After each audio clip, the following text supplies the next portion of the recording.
Hlada udgayati kvachit.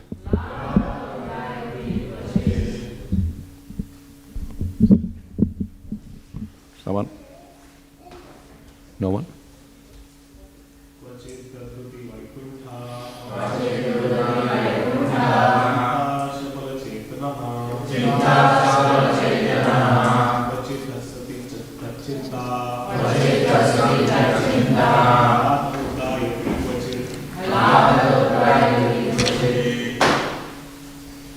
What else?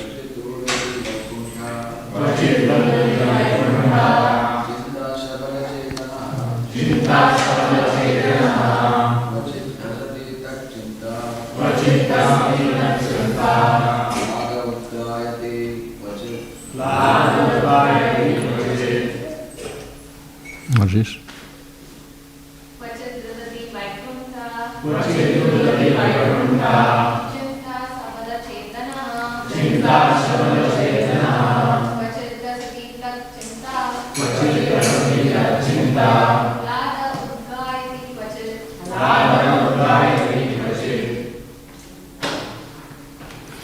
Kvachit, sometimes.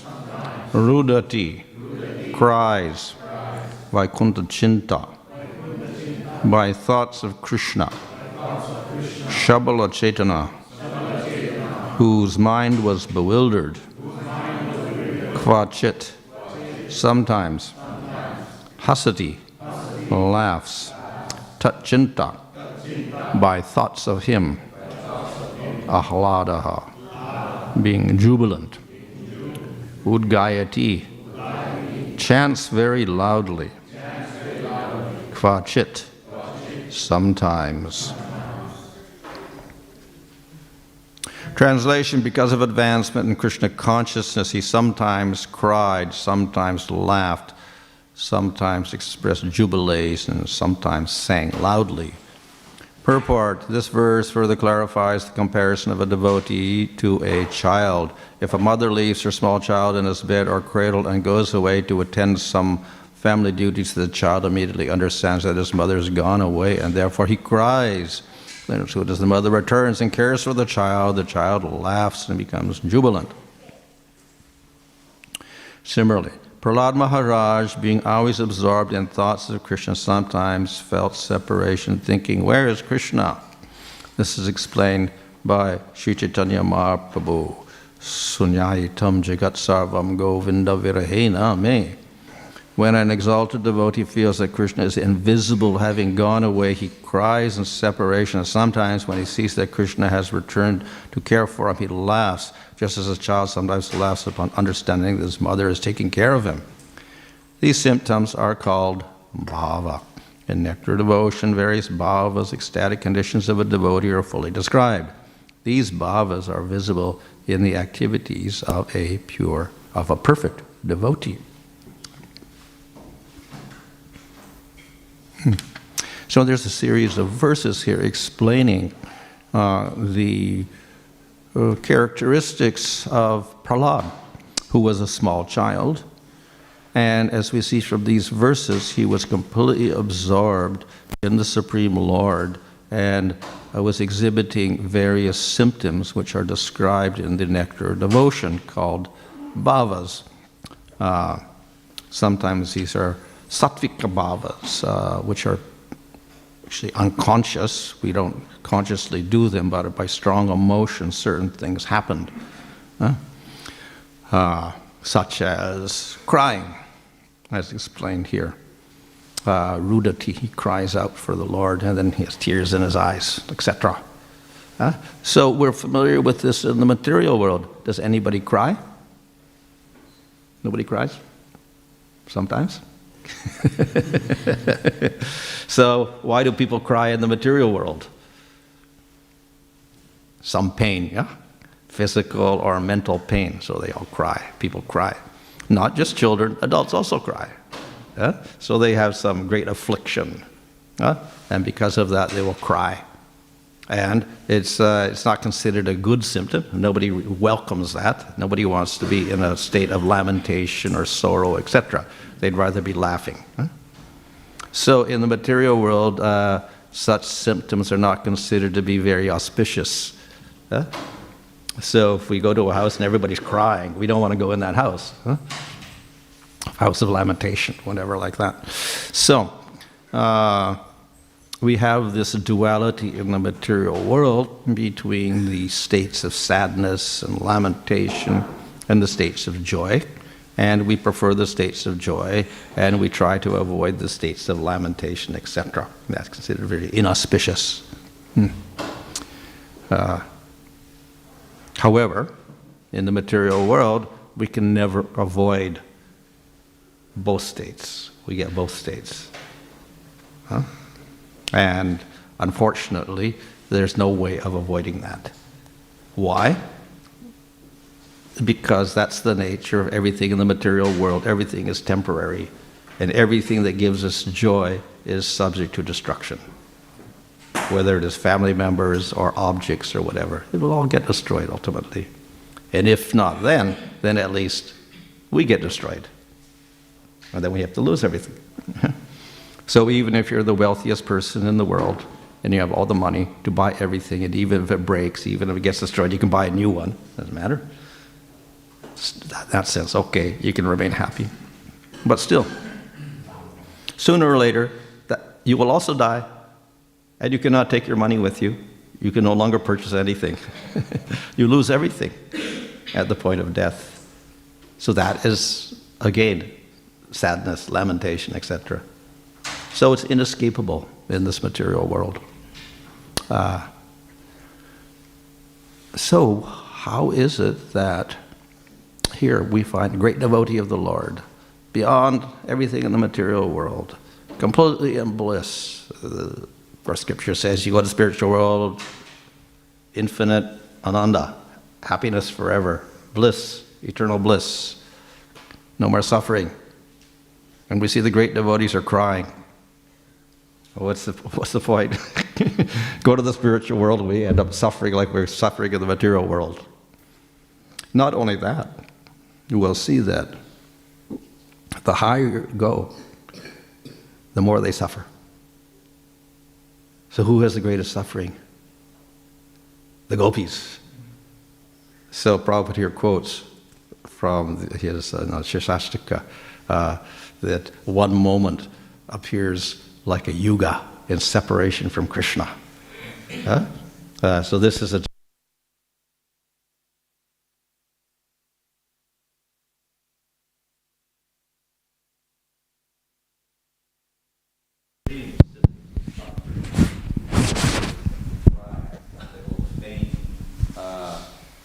they will appear to almost die.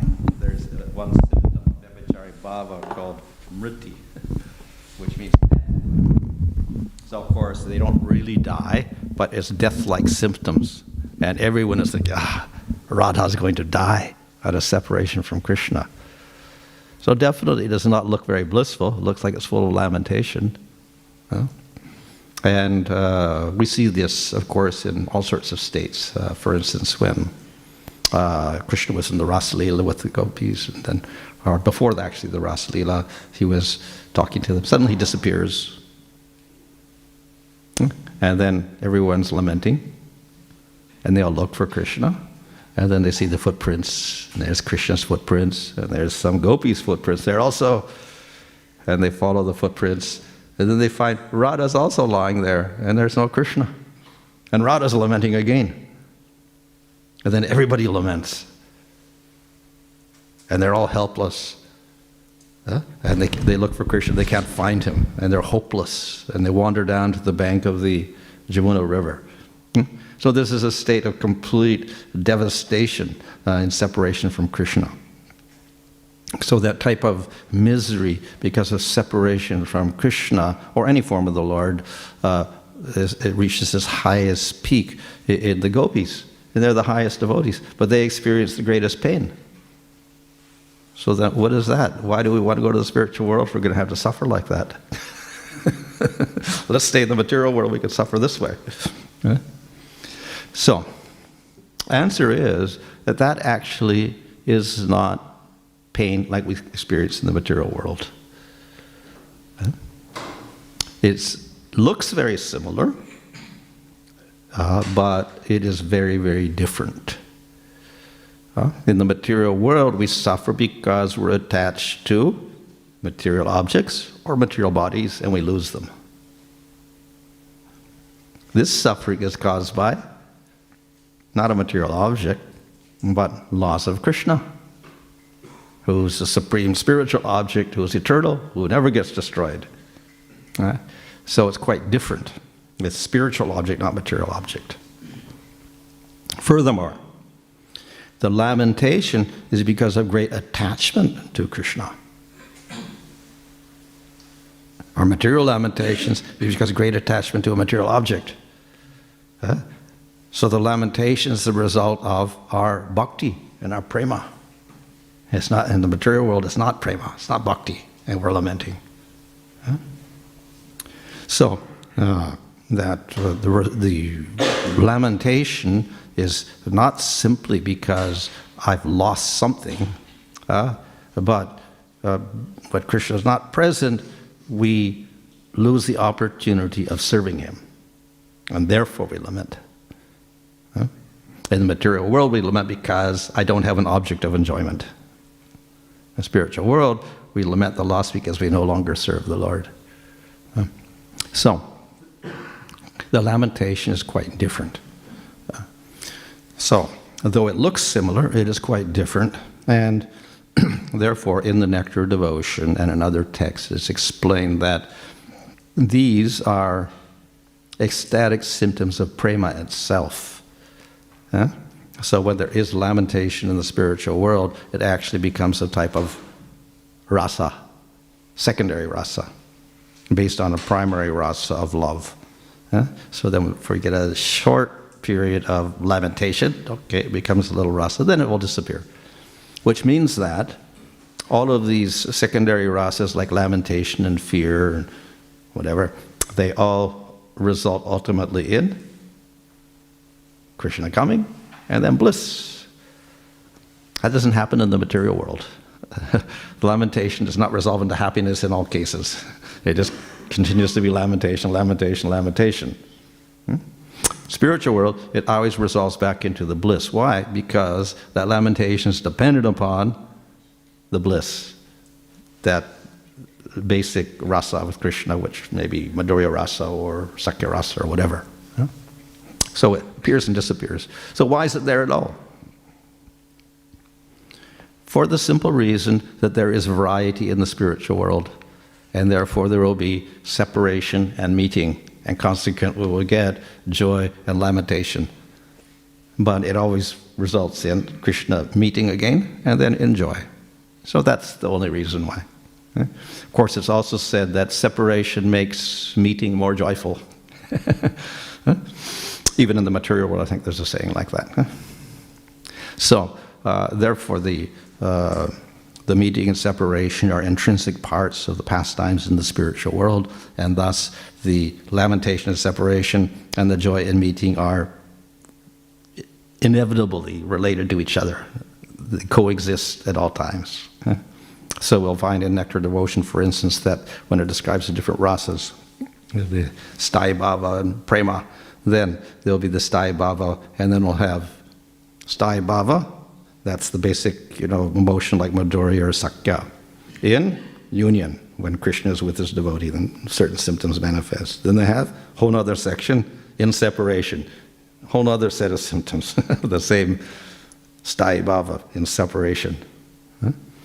So, in other words, these are parts of prema itself, and though it looks like lamentation, and here Prahlāda is crying, it's not like in the material world. It's quite different. It's part of prema itself. So, it may appear like normal activities of the world, but it's quite different. And it resolves into part of bliss. Of course, that is difficult for us to understand because we have not attained rasa and a permanent relationship with Krishna. So it's a little bit difficult to understand, but at least theoretically we can understand it because the relationship is with Krishna. Of course, even if we develop spiritual realization and rasa, even then, not everything is completely understandable. Everything is very deep in the spiritual world. Everything is very mysterious in the spiritual world. So we find the great devotees often puzzled. Bhishma is puzzled. Kunti is puzzled. Why is this happening like this? We can't understand what the Lord's plan is. We are bewildered. What is this? And similarly in the spiritual world, the devotee says, well, we don't know what's happening. Why is this happening? That again is part of the arrangements in pastimes. The devotees are limited, even of course they're not limited in the normal sense as in the material world, but still they get covered by yoga maya, so they can only comprehend a certain aspect of pastimes, and other things are completely beyond them to understand. And when it happens, they are completely surprised. So that again is an element of the spiritual world.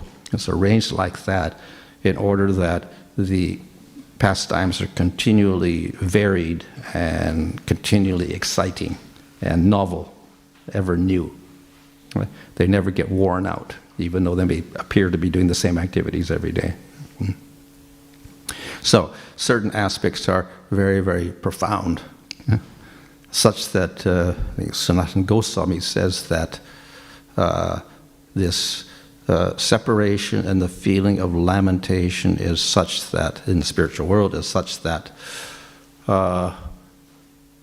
actually within that lamentation there is the highest bliss.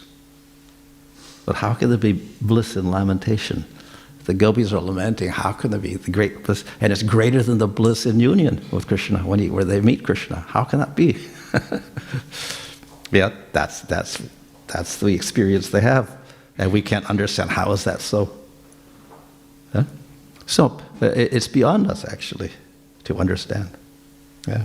So Sanatana Goswami says, well, the only one who can explain it is Radha. So if you get to meet Radha, you can ask her. But even if you ask her and she gives an explanation, you may not understand what it is. So that's the depth of the emotions there and how the contradictory things may appear, etc. So we cannot completely understand anything. Nevertheless, we can appreciate the depth of the feelings and the how everything is covered by bliss in the spiritual world. So nothing in the spiritual world is imperfect. There is no fault there at all. What may appear to be a fault for us is actually not a fault at all. It is part of the perfection there. So in this particular verse we have these symptoms of Prahlad, and he is crying, and then he's laughing or whatever, and jubilation, singing or whatever. So these are all symptoms of a devotee who has some realization. These symptoms begin to appear at the stage of bhava, and they become more pronounced at the stage of prema. So these are, we can say, external symptoms, and by that we can to some degree judge the status of a devotee. But that is not an absolute standard also, because people can imitate. People can cry. People can faint.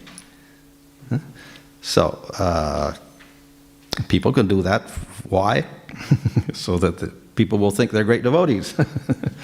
So that's also there, not only in India, maybe other places also may have imitating symptoms or whatever, but it's there in India, and therefore we also cannot take simply these symptoms as the absolute standard for judging how advanced a devotee is. So in one place in Bhagavad Gita, Prabhupada says the real symptom is how much they speak about Krishna.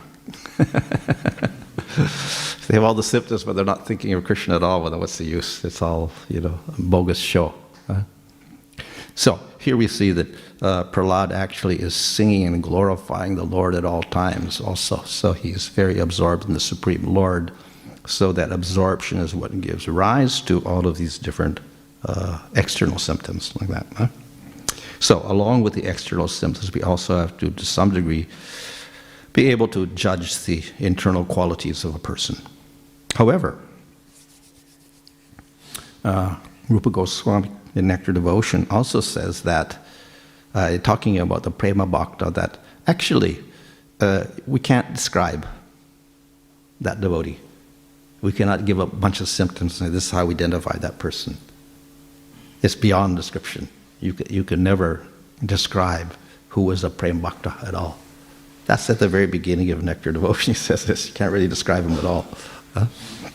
And even for the bhav bhakta, he gives the example of the moon,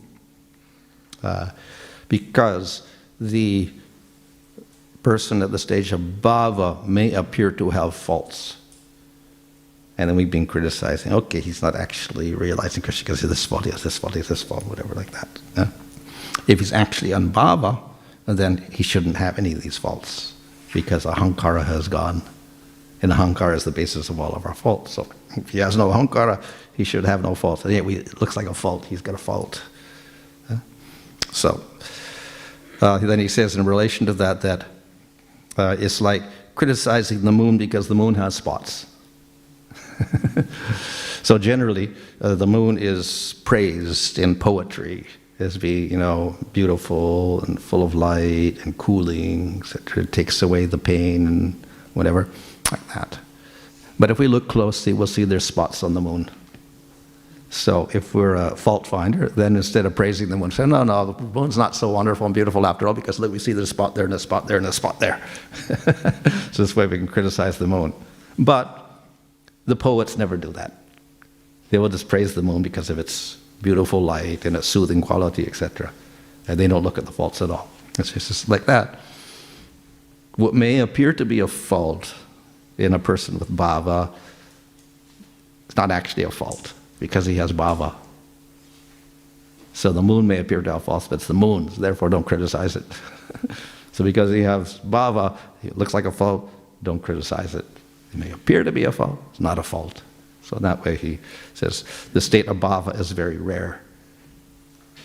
And that person is very pure, so therefore would look like a fault, may not be a fault at all, so don't criticize him at all. In any case, whether a person's on bhava or prema, they are very difficult to understand because they do not act like normal people. And we also expect even devotees should act normally. And they act a little abnormally, though we say, well, there's something wrong with him. He's a little crazy or something. Yeah, you've got to speak to him, stop him, whatever. Abnormal. So we want to put people into categories like that. But with a person on that elevated state, you cannot put him into categories because he's beyond all rules and regulations. He's like the Avaduta or the Paramahamsa or whatever like that. He may be completely oblivious of all rules of society. So therefore, we have examples of that like Jadbharata. According to normal rules, he looked very strange, acted very strange. Sukadeva Goswami, just walking around naked, and the children were, mocking him, making fun of him, like that. So that's the nature of devotees. Sometimes we don't know their elevated state. It's very, very difficult for us to tell. And only someone who is very elevated can tell. So they're very, very difficult to. So therefore, we have to be very careful on how we treat all the sorts of devotees and start judging them. Of course, it is the nature of the madhyama, or we say it's the good quality of the madhyama devotee and his cause of advancement that he can distinguish between devotee and non-devotee and between different grades of devotees. That's the cause of his advancement. So we do have to some degree, do that. But then there's a certain limit also, and then beyond that we shouldn't start judging. So, therefore, we can judge, and at the same time, when they're very elevated, we can't really judge too much because we're incapable of doing that at our stage. So for us, yes, we do have to make some consideration of higher and lower, etc., based on some sort of standards, which are, you could say, visible, or whatever. And according to that, we can treat devotees differently, and we can also advance based on the way we treat devotees. So that's also very valuable for us. Yeah. So when we're talking about these symptoms, these are more elevated. The laughing and crying and the whatever, they're symptoms on a very high state in bhava and prema. So quite different from our particular state. So, and of course, there's others, other symptoms here described as well. So, we cannot really judge the persons in that state. But for persons in the lower state, yes, we have to, to some degree, make distinctions, and based on the distinctions, we have to treat devotees in different ways. So those who are kanishtas, we treat in one way, that is, we try to give good instructions. Those who are madhyamas, we act in a friendly way, and we discuss together. Those on a higher level, then we follow their instructions and offer them respects. In all cases, we offer respect to everyone, but then the way we treat them is slightly different. So based on that, then we advance in our devotional service. So in our stage, yes, we make distinctions, but on those high states, we can't really judge too much. Okay, any question there?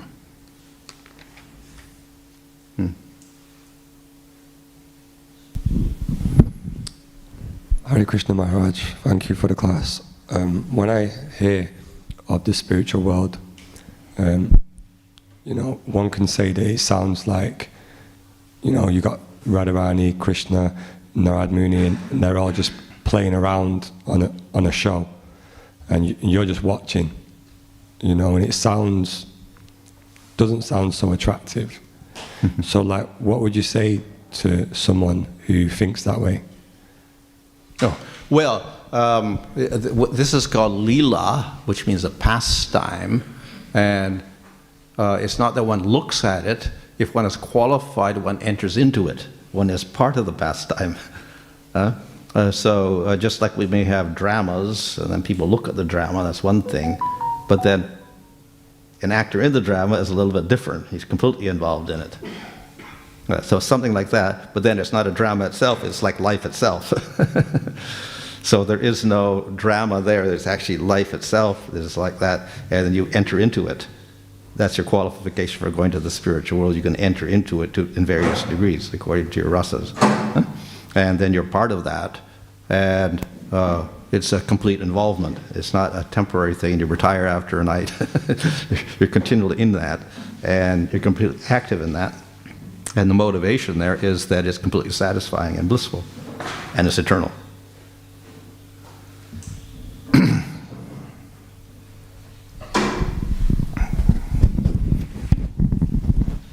Thank you, Maharaj. Maharaj, you mentioned about the rasas and the behavior of a very advanced devotee, Prema Bhakta. In the 10th canto, we see that when the advanced devotees are going through separation, there are prayers from the Madhuri Rasa, they speak on the level of Dasya. Similarly, on the level of Vatsalya, they offer a prayer on the level of Dasya, etc. So in separation, we can see there is such a change in the mood as they are going through different emotions. Why there is such a change from Vatsalya to Dasya, for example, Nanda Maharaj in separation, or let me engage my senses, mind, words, etc. in your service. Of course, within all rasas, there are elements of other rasas automatically. And that dasya, of course, is inherent in everybody in the spiritual world. Everyone's Nitya Krishna Das, and we're all servants, so whatever rasa you have, you're always a servant. So that's always there. And we'll see, like in Madhurya Rasa, there is great intimacy of like Sakya in a sense, because they have this pranaya, etc. within it also, affectionate state of confidentiality, etc., intimacy. So many of the rasas have things which are in other rasas as well. There are, of course, unique features of each rasa which don't conflict also, but there are many elements which are in common. And when in separation, one begins to lament, etc., one is in a very miserable position. And that miserable position invokes a type of dasya, humility, because so low and Krishna's so high, whatever like that. So that's one reason why it can manifest there. Another aspect, of course, is sometimes like when the gopis are separate, then they start Krishna, oh, you're the Supreme Lord, you're the witness of everything. And so, well, why are they doing that? Because in Vrindavan, you shouldn't see Krishna as God, etc. But then they start saying, oh, yeah, he's the witness of everything, he's the creator of the world. So within, especially when there's separation, great anxiety, then they may revert into this idea of trying to respect him as Supreme Lord, etc. So it's not that completely they just realize Krishna as their friend. When in great distress, then they will switch and they will see that aspect also, which means that they have all knowledge, both aspects of the Lord. But then again, when that anxiety is finished with, that disappears completely. So the prominent aspect within Vrindavan is they don't see Krishna as Supreme Lord at all. But then when there is great stress, then that may surface. But then it's temporary, it's covered up again. So it's not that they're completely unaware of his powers, but it only manifests in these distressful situations.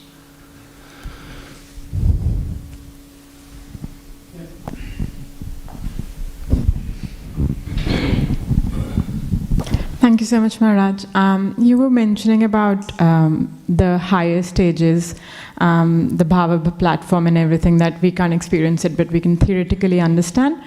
I was just thinking for a sadhaka, when we're reading the scriptures or when we're hearing, and that point also we can just theoretically understand. But when it comes to practical application, like in our life, there seems to be like a separation, like you understand it, but you cannot apply it. You just feel like, why can't I do it? Yeah. Can you just give some advice on that? Yeah. Well, probably not just scripture. In material world, the same applies. You can study things, but then you put them into practice also. So many things we have. Or, even the laws. People study the laws, but then they may not follow the laws also, yeah? Everybody learns the laws of the country, but some people prefer not to follow them, etc. So the persons that don't follow say, okay, they can't control their minds too much, like that. So in devotional service, we have vidhis, or rules also. And then people may find difficult to follow also. So that's why there's like a minimum. Qualification for performing bhakti is you're not too materially attached, not too detached, so they're not expected to, completely withdraw your senses from everything in the material world, but at least there has to be some sort of standard of willingness to follow some control of the senses and control of the mind. And then that's the qualification for performing bhakti. And below that, then, okay, you can do something, but, it's not going to be very perfect or whatever. So we do have to have some sort of minimum standards. And then beyond that, then we have, degrees in which we can make these rules or follow them more perfectly and more perfectly and more perfectly. But to some extent we have to follow. Yeah? The reason for this, of course, is that the qualification is faith. And faith doesn't mean we have complete control of our senses. We have that conviction, and a willingness to follow. But it doesn't mean we're completely following. We do have anartas, etc., material attachments. So bhakti is very liberal and doesn't have a high standard that you have to do this. Okay, faith, good. And we have a minimum standard of sense control. Yeah? So then we can practice steadily. And through that, then gradually all these distractions and things in the mind, etc., will get destroyed. The anartas will gradually get destroyed through that sincere practice. Yeah? So if we have difficulty practicing, we got the rules, we can't follow perfectly, by the practice of bhakti itself, then eventually we should come to that standard. But at least if the standard is there, we can aim for that standard. Through the practice of bhakti, we try to get to that standard where we're doing it nicely.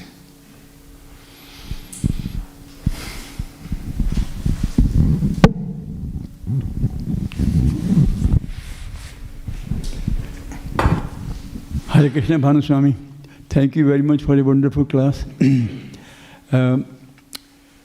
We are doing devotional service for many years, but how to increase our attachment to the lotus feet of Krishna, other than like holy name, chanting the holy name, associating with devotees, doing deity worship, all those 5 things they are doing. Yeah. But how to increase further, so the deep love for lotus feet of Krishna. Well, that's it. The process of increasing your attraction for Krishna is bhakti. So we have these 5 elements. You can add more elements than the 5 if you want to. But the other point, of course, is the negatives, to avoid the aparads, to avoid this, to avoid that, and avoid that. That we also have to follow. And the third element, I can say, is the most important maybe, is that in doing all of this, we should understand it's not just an activity, because the very definition of bhakti is anukhena krishnanosilanam, to cultivate a relationship with Krishna in a favorable way. That means with affection. So when we're performing all of these things, we are actually doing it out of affection, positive affection, not for any other reason. Anyabhilasha shunya. So when we do the chanting or the worship or whatever, then that attitude should be there with the act itself. And then it becomes more powerful to help us advance. Thank you. Maharaj, in a couple of verses before, Prahlad Maharaj is described as Krishna Graha Grihitatma. So there, the use of the word Krishna, is it a generic use as Krishna, including all the lords, or is there any specific reason using the word Krishna? I don't know if Vishwanath has commented that at all. I know that I'm doing Srinath Chakravarti's commentary now. So he just takes every word. If it says Purusha, he says, that means Krishna. Everybody, whoever's praising any Manvantara period, he'll take it as Krishna, for instance. So he just says Krishna's glorified everywhere. So that sense. So one reason, of course, is yes, Krishna's glorified, so therefore he puts the word Krishna there. The counter argument would be, well, like Krishna hasn't appeared because that's only Chaksusa Manvantara. And it's not the right Manvantara for Krishna to appear, so nobody knows about Krishna. They all know about Vishnu instead, or Nrsimhadev or whatever, but not Krishna. So Krishna is very rare, so that. But the other idea is, I think there is a commentary that does say that he mentions Krishna because, yes, it's already there in the scripture, so it's known that Krishna appears. That's also, therefore, he uses that word there, because he knows Krishna also. About Krishna, even though his attraction may not be for Krishna completely, at least he knows Krishna is there because from scripture.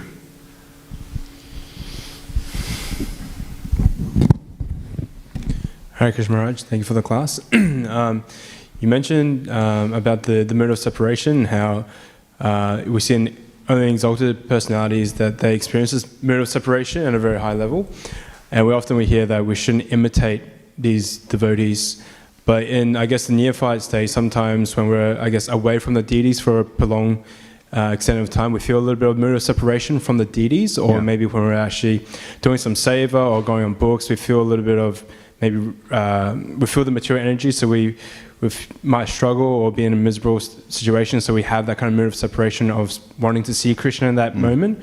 So is this kind of feeling us trying to imitate that mood of separation, or is this something that we shouldn't be trying to feel at all? No, that's in general, it's not like an imitation. It's rather natural that we're trying to take shelter of Krishna and remember Krishna at all times. And when we're in trying situations, then we, feel the need for Krishna, etc. So that's just a natural result of our commitment and our faith and our attraction to Krishna. So nothing wrong with that.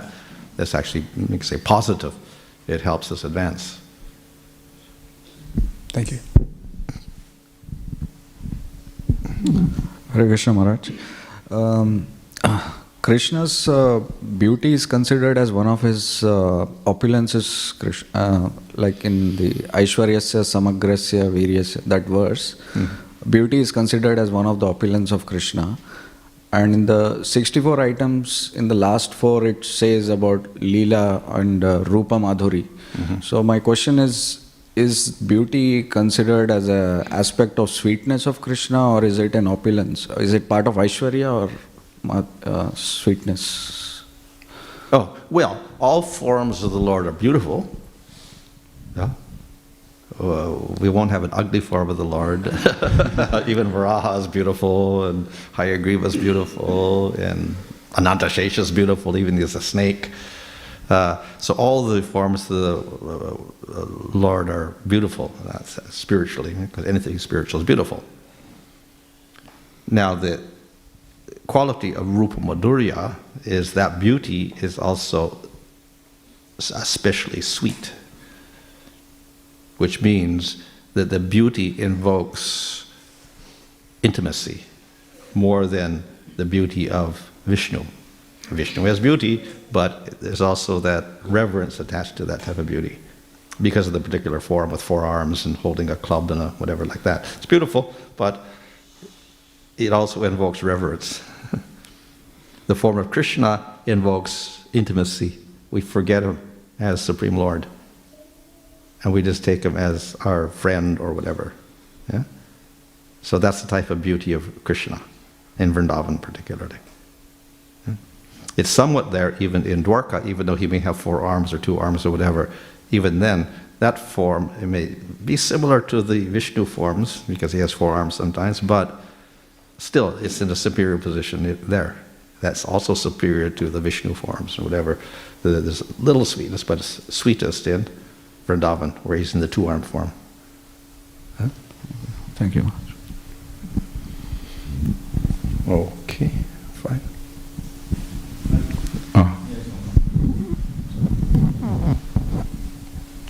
Hare Krishna Maharaj. Maharaj, you just mentioned that Krishna's appearance is very rare while you were just answering Prabhu's question. Day of Brahma.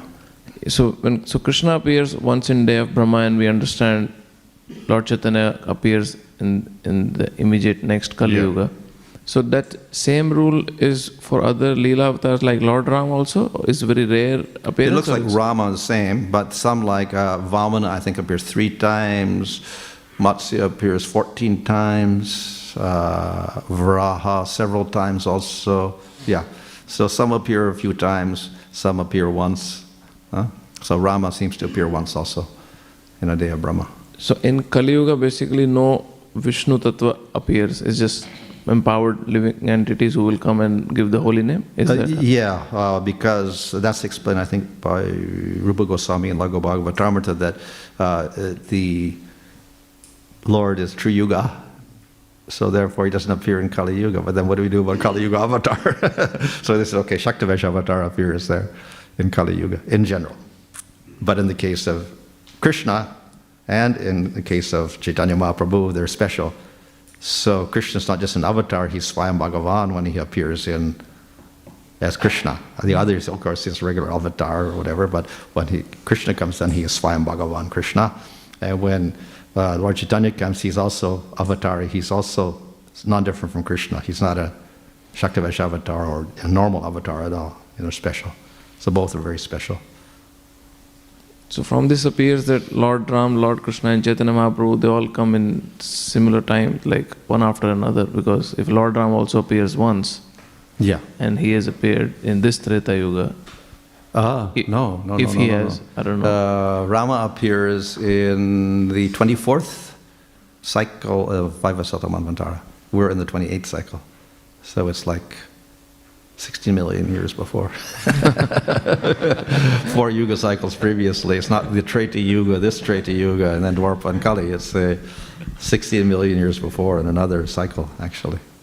So it's, So with so much time that has passed, so what is the claim of all the pastime places of Lord Ram where, we're talking about millions of years before, and here we have lost track of a few thousand years? Inconceivable nature of the Dhamma. It's, it can be eternal, so it doesn't have to be subject to the changes of, climates and glaciers and whatever, with the movings of continents appearing and disappearing. Thank you, Maharaj. Okay, fine. Hare Krishna.